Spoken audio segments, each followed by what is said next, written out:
Кто в истории считается плохим парнем, хотя на самом деле он не был плохим? Никколо Макиавелли. Макиавелли не изобретал идею лжи или безжалостности. Он лишь описал свои наблюдения о том, как это работает. Теперь же его имя является синонимом слов «бессердечный манипулятор». Он не изобретал игру, но он написал к ней руководство. Только вот руководство предназначалось не для элиты. Элита знала, как все это делается. Его книга «Государь» была написана для обычных людей, чтобы приоткрыть завесу того, что делают элиты.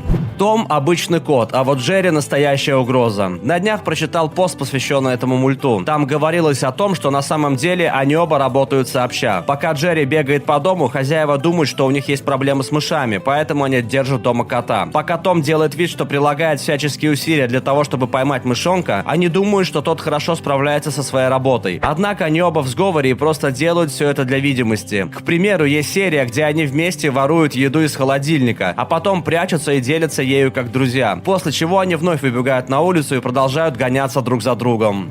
Римляне, которые дали Иисусу выпить уксуса. Оказывается, римские военные давали своим солдатам пить смесь воды и уксуса, потому что она помогала им восполнить уровень соли, вышедший из организма с потом. То есть единственное, что сделали римляне, это предложили Иисусу сделать глоток своего собственного напитка. Они не заставляли его пить уксус в качестве наказания или типа того.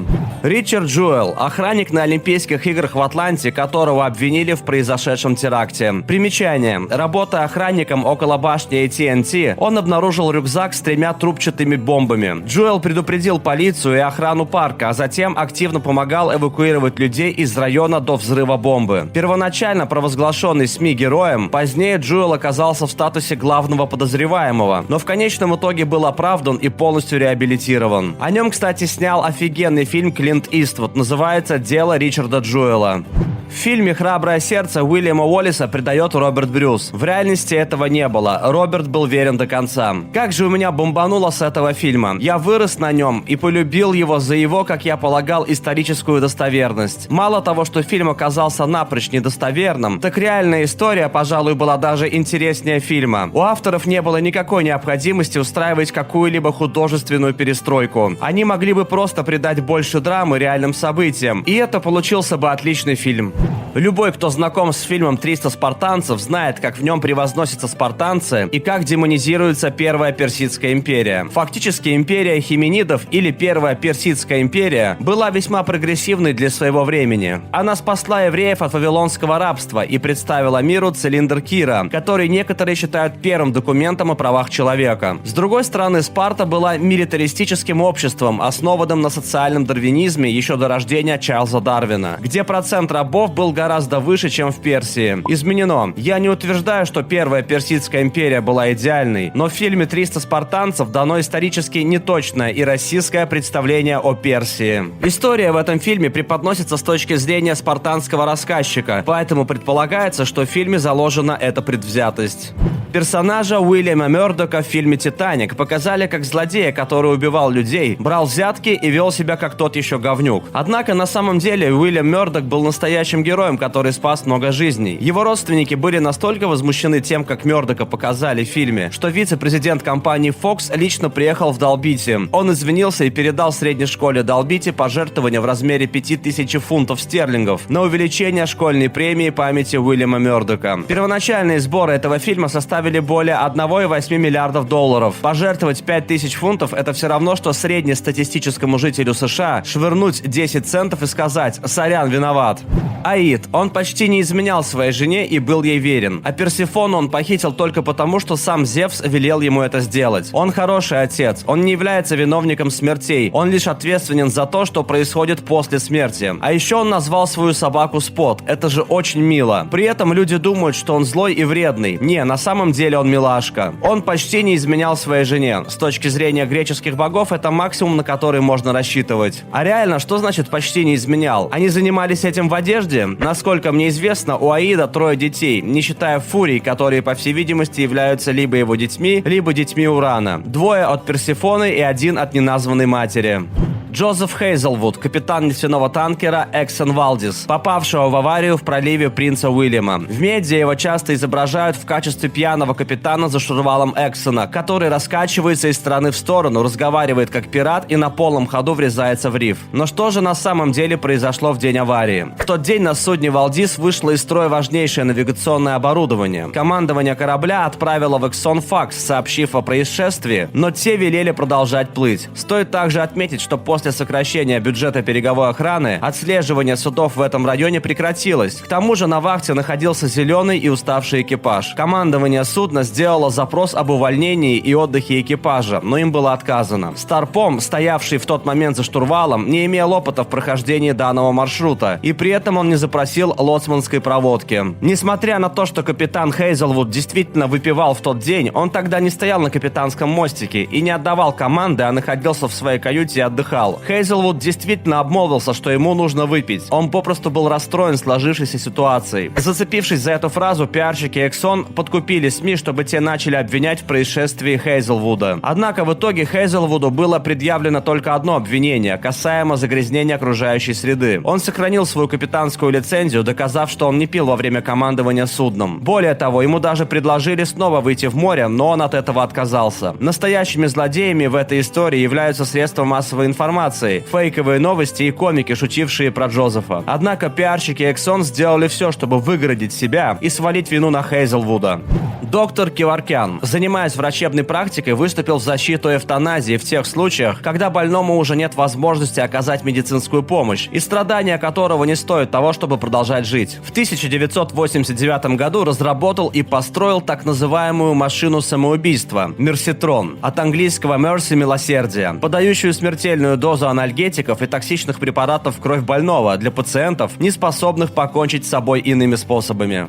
Ричард III. Тюдоры демонизировали его, отчасти из-за его сильно искривленного позвоночника, отчасти из-за своих политических планов. Он мог быть как хорошим, так и плохим королем, человеком, но это трудно понять наверняка, так как записи, последовавшие за его смертью, невероятно необъективны. Герберт Гувер. Он всю жизнь был гуманистом, и у него была репутация отличного руководителя, что и привело его к победе на посту президента США в 1928 году. Но менее чем через 8 месяцев после его вступления в должность, мир потрясла одна из самых страшных экономических депрессий в истории. Кроме того, именно во время президентства Гувера начали активно распространяться такие средства массовой информации, как радио и кинохроника. А Гувер был удивительно плохим оратором со слабыми навыками связей с общественностью. Таким образом, благодаря нескончаемому оптимизму и широкой улыбке Рузвельта, на следующих выборах Гувер потерпел поражение. Герберт навсегда остался в истории как никудышный чопорный бюрократ, который игнорировал все тяготы Великой депрессии, находясь на главном посту правительства. Мария Антуанетта никогда не говорила: если у них нет хлеба, пусть едят пирожные. Ее казнили во время французской революции за контрреволюционный заговор, а теперь же ей ошибочно приписывают то, что она была одной из властимущих, кто не хотел слушать проблемы простых бедных людей. Юлий Цезарь. Его убийцы ожидали, что, освободившись от тирана, народ будет ликовать. Вместо этого люди плакали и устраивали бунты. Они любили Цезаря, потому что, в отличие от большинства сенаторов, он действительно заботился о людях. Порой он просиживал всю ночь за написанием законов. Именно благодаря ему появился закон о зерне, которое кормило нуждающихся. Он вырос среди простых людей, и многие часто забывают, какой вклад он внес в их жизни. Не зря народ любил его больше, чем Сенат. Был ли он идеальным? Нет. Пытался ли он заполучить как можно больше власти? Да. Но разве диктатура хуже олигархии? Очевидно, что при Цезаре Рим был в гораздо лучшем положении, чем при Сенате. Клеопатра. Она была довольно хорошей правительницей. Она больше уделяла внимания своей нации, чем злоупотребляла своим положением ради собственной выгоды. Есть даже некоторые записи, свидетельствующие о том, что она не была такой уж красивой, однако она была очень умной. К примеру, она выучила около 10 различных языков. Многие женщины в истории изображались как шлюхи, злодейки, манипуляторы, убийцы и так далее. К примеру, Элизабет Баттери, женщина с деньгами и властью, которую хотел заполучить ее дядя, поэтому запер ее в комнате, и она вошла в историю за то, что якобы купалась в крови девственниц. Не то, чтобы она была хорошим человеком, просто сама суть того, что она убила сотни местных молодых девушек, чтобы искупаться в их крови, полная чушь. И есть еще много женщин, с которыми поступили так же. В истории на самом деле много проигравших, чью историю написали те, кто выиграл. Германия покинула Чад. Только что прочитал книгу о Первой мировой войне войне. Бисмарк не был плохим парнем. В то же время французы, которые настояли на таком жестком наказании для немцев, в буквальном смысле посеяли зерно для начала Второй мировой войны. Именно французы заслуживают более жесткой критики и отношения к ним, как к плохим парням. Изменено. Хотелось бы внести немного ясности. Гитлер и нацисты полностью виноваты в зверствах, совершенных ими во время пребывания у власти, а нацисты ужасные люди. Но они никогда бы не пришли к власти, если бы для них не создали идеальных условий. А это было прямым результатом Версальского договора. И эти условия в большей степени были выдвинуты французами. Британцы согласились на это. Уильсон пытался добиться их смягчения, но его свалил грипп, а после и вовсе инсульт. На ум приходят многие женщины из семьи Тюдоров: Кэтрин Говард, Мария Тюдор и Анна Болейн. Кэтрин всю свою жизнь подвергала сексуальному насилию. Томас Калпапер шантажировал ее и мучил. Почти каждый мужчина в ее жизни издевался над ней или использовал ее. Она умерла, будучи еще девочкой-подростком. После ее смерти люди начали сочинять бредни о том, что она якобы хотела выйти замуж за насильника и шантажиста. Она была ребенком. Мария Тюдор подвергалась ужасному насилию со стороны собственного отца. Он забрал ее у матери и лишил возможности видеться с ней, даже когда она умирала. В дальнейшем Марию демонизировали гораздо сильнее, чем ее отца, который был тираном. Мария изо всех сил старалась пережить то, что с ней происходило. После развода отца с матерью она все время жила под угрозой убийства или казни. Ее собственный отец был готов убить ее. Анна Болейн на самом деле не соблазняла короля и не пыталась увести его себе. Она не хотела с ним быть. Изначально Анна флиртовала с ним, чтобы отомстить парню, который ухаживал за ней и бросил ее. Она согласилась выйти замуж за Генриха только потому, что ее вынудили сделать это. Еще до встречи с Анной он искал способ расторгнуть свой брак с Каталиной, Екатериной де Арагон. Почему? Потому что единственной причиной, по которой они были в браке, было сохранение союза с Испанией. А союз этот распался, потому что она не родила сына. Но ни в чем из этого не было вины Каталины. Анна тоже была невиновна. Она не издевалась над Марией, над ней как раз издевался Генрих. Большое спасибо за просмотр. В комментариях под видео напишите, кто в истории считается плохим парнем, хотя на самом деле он не был плохим. И не забудьте посмотреть наши другие видосы. Пока!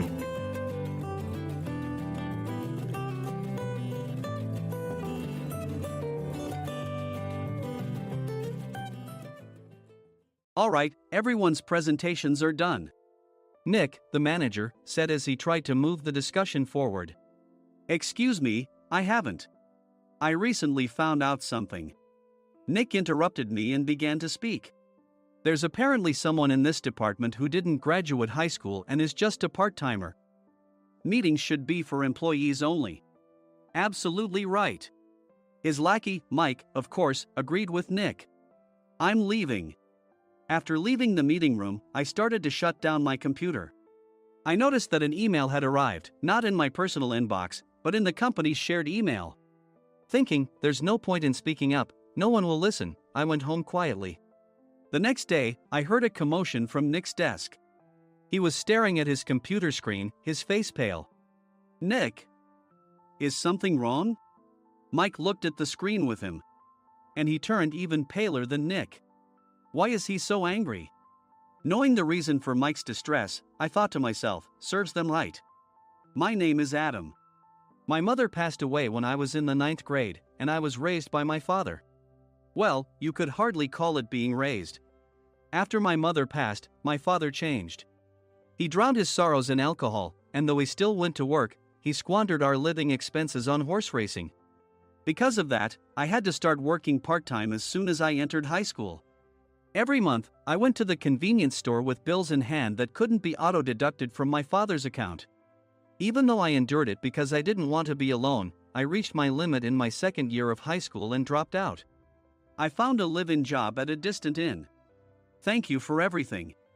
The day I left home, my father, still staring at the TV, spoke. Take care. That was our last conversation. Back then, 18 wasn't the age of majority, so I needed my father's permission to work, and I couldn't hide my place of employment. Yet, my father never visited me even once. I kept working just to survive, and before I knew it, I was 42. Years of hard work paid off, and I was transferred to the headquarters. I was thrilled to be recognized by the company, as I thought I'd be working in the field until retirement due to my lack of formal education.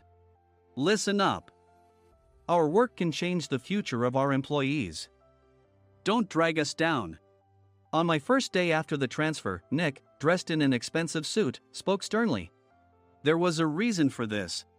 Our inn was located in a prominent tourist destination, known so well that everyone in the state could sing its commercial jingle. At its peak, we had 5 locations within the state. But that was long ago. Due to financial difficulties and aging facilities, only the place where I had worked for many years and the original establishment remained. I was prepared to lose my job anytime, but now there was a glimmer of hope.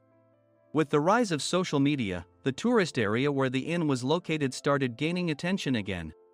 Depending on how hard the sales department, where I was transferred, worked, we could either thrive or be forced to give up this prime location to the new hotel chains continuously popping up.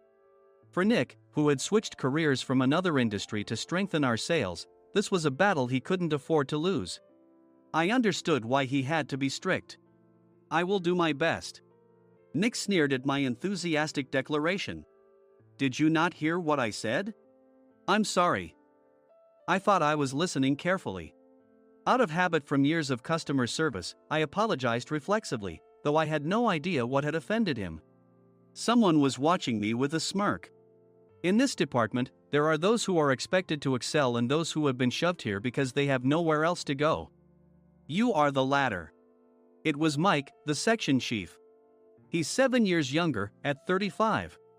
But he was called to headquarters much earlier than I was and had been moving around within the headquarters ever since. I'm not jealous, but I can't accept that he's my boss. Graduating from a prestigious university, he has an unusually high pride and caused many problems as a newbie, making things very difficult for me when I was the front desk leader. When I found out Mike was transferred to the sales department a month before me, I was disheartened. Mike is right. With just a middle school diploma, there's not much you can do. Don't even think about achieving results. As if I didn't exist, Nick remarked, "I'm thirsty." Mike eagerly ran to the coffee maker. It seems Mike is Nick's lackey.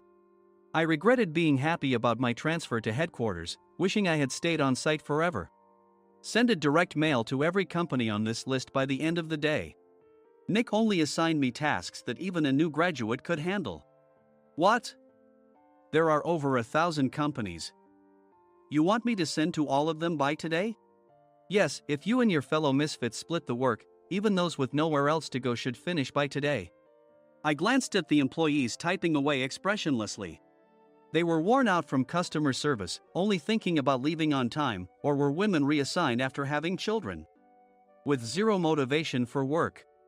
Even Sam, a new graduate from the same university as Mike, who was supposed to be among the expected achievers, had no enthusiasm for the job, having joined the company wanting to do customer service. "I don't care what they say, I plan to quit any time," he said. Only Nick and Mike were highly motivated, making all the decisions between the two of them. I originally only wanted to work at the inn to survive and had no particular attachment to this job. I swallowed my words, thinking I had no right to reprimand them.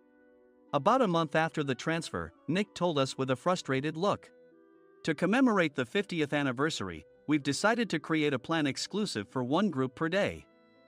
Originally, Mike and I were supposed to come up with it, but our president, Mr. Thompson, insists on hearing everyone's opinions.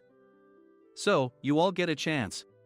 As Nick explained, Mike began handing out prints. "Make sure not to embarrass Nick. If your ideas are half-baked, you'll have to redo them." It seemed that they had printed his handwritten notes by Mr. Thompson, which included several questions and a section for free responses. It made sense why Nick had to seek our input, given that all responses had to be submitted to Mr. Thompson. We were given a week to think about it, and a meeting was scheduled to compile our ideas. My plan is to let guests enjoy both the old and modern America. Nick began the presentations. Guests would watch a master confectioner at a nearby traditional sweet shop make sweets in front of them. The welcome drink would be premium tea in a bottle. Nick's plan was certainly attractive. After his presentation, Nick called on us to present in the order we were seated. Just as I stood up for my turn. "All right, everyone's presentations are done."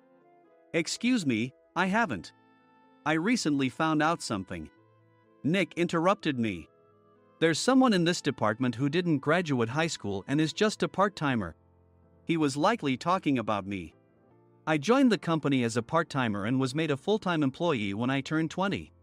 That was 20 years ago, so Nick and Mike probably had no chance to know until recently. Meetings should be for employees only. Absolutely right. After that, Nick kept creating opportunities to solicit everyone's opinions, purposefully excluding me from speaking. The meeting unexpectedly heated up and went past the scheduled end time. A few people asked to leave, and the discussion continued with the remaining few. Still here? Normally, you'd leave in that situation. Though I had no attachment to the job initially, hearing kind words from customers made me want to make them happier. For someone like me, with nowhere to go, the inn was my home and customer service was my life. I felt pathetic about my current self. I'm leaving. I left the conference room and started shutting down my computer. I noticed an email had arrived, not in my personal inbox, but in the company's shared email. Thinking no one would listen to what I had to say anyway, I quietly went home. The next day, while preparing the DM as instructed, I heard a commotion from Nick's desk. In his haste to stand up, he hit his knee on the desk. He stared at his computer screen, his face pale. "Nick? What's wrong?" Mike, thinking he should be the first to rush over, approached Nick while still wearing his coat. He peered at the screen with Nick. And he turned even paler than Nick. Why is he so angry? Who is responsible for this company? Nick, more irritated than ever, asked, and Mike answered without checking. Probably Sam. Sam wasn't there because he was attending a morning training session for new hires. Nick gave up on getting angry and returned his gaze to the screen. They were looking at an email that arrived right after the end of the working day yesterday. Apparently, no one, including me, had checked it before leaving. The email was from a large company that used us for their annual employee trips. The president and executives of that company also frequently used our services personally. President of the company, Mr. Mason himself, had declared that neither he nor his company would ever use our services again.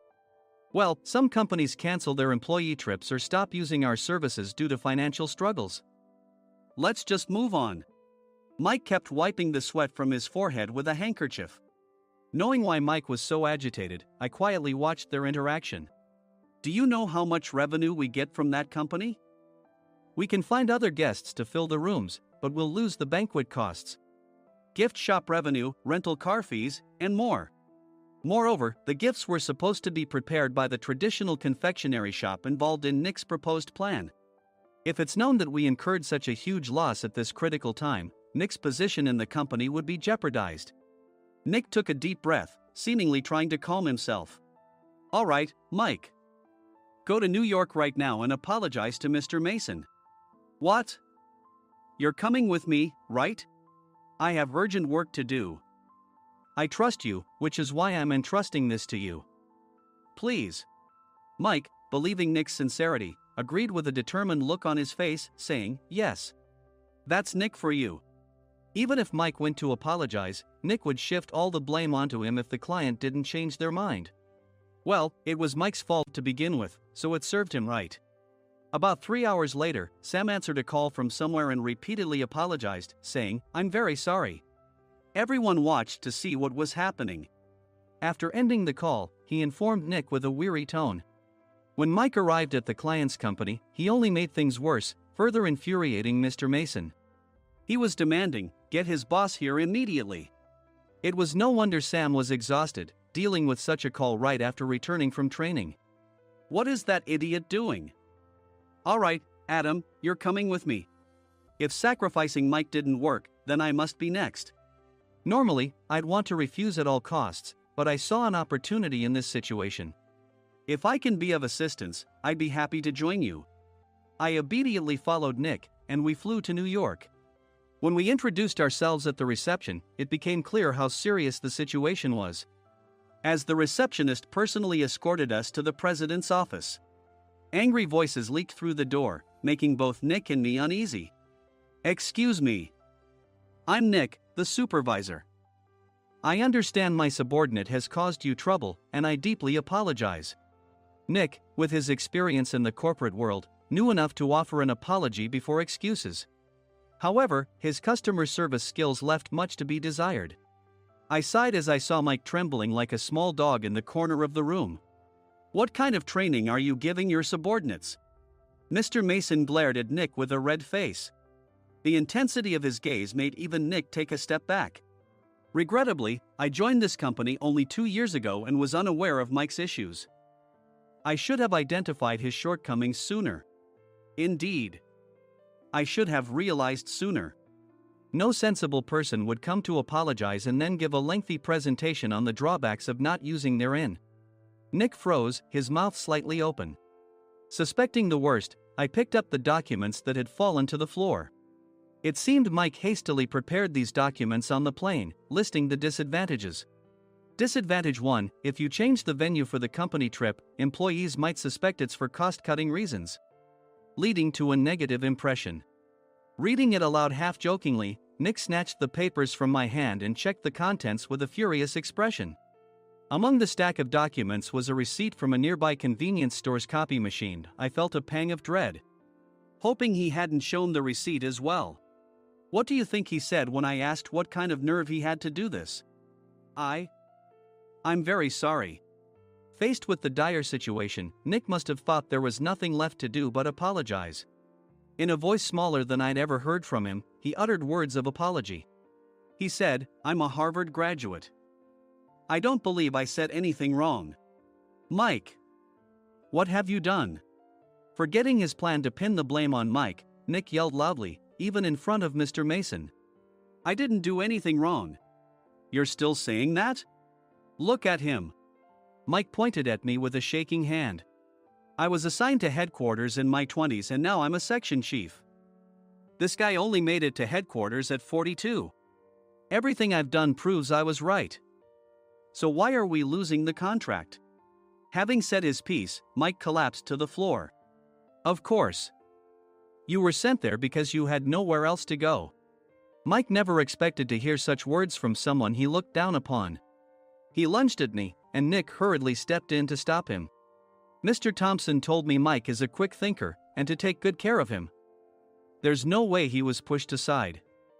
"Don't make things worse here."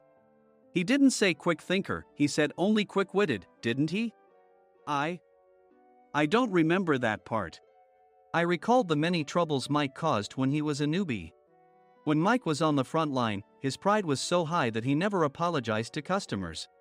Customer service, especially in our job, doesn't work alone. It brings both good and bad situations. If the front staff or housekeepers made mistakes, or the cleaning company didn't properly clean a room, one had to apologize to the customers regardless of personal fault. Mike, in such situations, would never apologize, insisting he wasn't at fault. This often angered customers, and as the front desk leader, I frequently had to apologize on his behalf. He caused complaints and disrupted operations, which is why he was quickly moved to headquarters. In departments where he didn't interact directly with customers, his quick thinking was beneficial and things went well. But it seemed his flaws were starting to show. Corporate reservations are supposed to be entered into the system by the sales representative. But a quick check yesterday revealed that more than 10 items were missing from the client's reservation. The handover document clearly stated what needed to be prepared. Why didn't you enter it into the system? Why do we have to give them special treatment? Filling rooms near the banquet hall, setting up all the food in advance. Specifying the brand of wine, they're too demanding. No wonder he always angered customers, I thought, feeling a headache coming on. Grouping them in rooms near the banquet hall is for our benefit too. It makes it easier for the staff to set up beds and serve breakfast since everyone's schedule is synchronized. As for the other requests, Mr. Mason suggested them to lighten our load. I didn't know that. Nick finally seemed to realize that Mike was the one who had angered the client. What did you say to them? I just told them we wouldn't give them special treatment anymore. We shouldn't waste effort on things that don't bring in money. I was utterly exasperated at his lack of understanding of customer service. Of course, we shouldn't comply with unreasonable demands. But carrying over successful practices from past stays makes customers feel remembered and enhances their experience. Good memories encourage repeat visits. That's part of our job. I looked down at Mike, who was sitting on the floor. In our job, nothing is a waste. Mr. Thompson likely moved you to the sales department, hoping you'd finally understand this. How do you think he feels now that you failed to meet his expectations? Mike, tears in his eyes, fled the president's office. I was amazed he still hadn't apologized. You have it tough, Adam. It's okay, we're all employees of the same company. I deeply apologize for this disrespectful incident. Especially after all the care you've shown us. If it weren't for you, Adam, I really would have stopped staying here. When I heard you were moving to the sales department, I was willing to reconsider if you handled it. Seeing us talk so amicably, Nick's face contorted. Do you two know each other? Adam's service is excellent. I always requested him specifically. Normally, we don't accept specific staff requests, but we made an exception for Mr. Mason, adjusting my shifts accordingly. He had personally stayed at our hotel just before my transfer, and during casual conversation, I mentioned, I'm moving to the sales department soon. If I hadn't told him then, things could have been much worse. Please continue to take care of us. I look forward to it. On the return flight, Nick awkwardly offered me a can of beer. It's still working hours. Of course, I had no intention of forgiving him for a single beer. Nick might try to pin everything on Mike and avoid any consequences. While pondering this, a startling fact came to light. Nick, the tea bottles for the plan have arrived. I handed Nick a bottle labeled with our inn's name. They look good. What are you talking about? These are plastic bottles. I had assumed we would use the trendy, high-end bottling tea. But what arrived were ordinary plastic bottles of tea with customized labels. The only unique aspect was the label, which had the inn's name, making it look customized. Upon further investigation, I discovered that a substantial amount of money was set to be paid to the tea company. It was priced like bottling tea. Does this plastic bottle really cost $100 each? The tea inside is specially blended for us. The extra cost is for that. Wouldn't it be better to use another tea company? Or is there a specific reason we must use this one? As Nick continued to make excuses, I showed him a printed email. I informed the tea company's president, Mr. Mitchell, that we discovered irregular payments and he confessed. He said you two were high school classmates and planned to split the extra money. That idiot. Why did he confess? That's not important.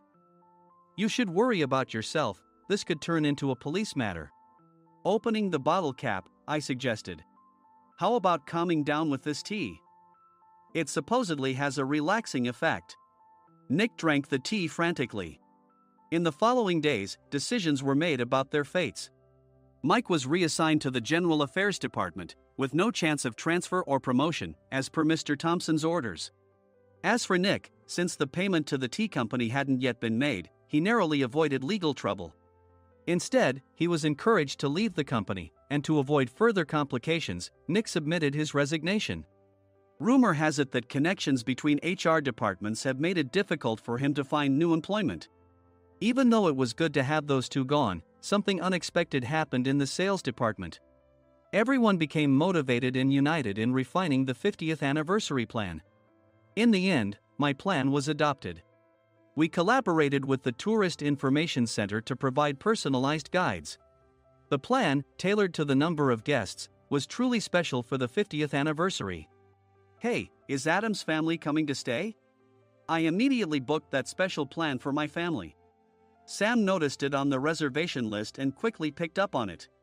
Yes, I'm inviting my father. That's great. I might invite my parents too. I lacked the courage to face my father just as Adam. But here, with the confidence Mr. Mason praised, I felt ready. The 50th anniversary plan was a perfect opportunity to reconnect with my father. I hoped to bring back the days when we could laugh together as we once did.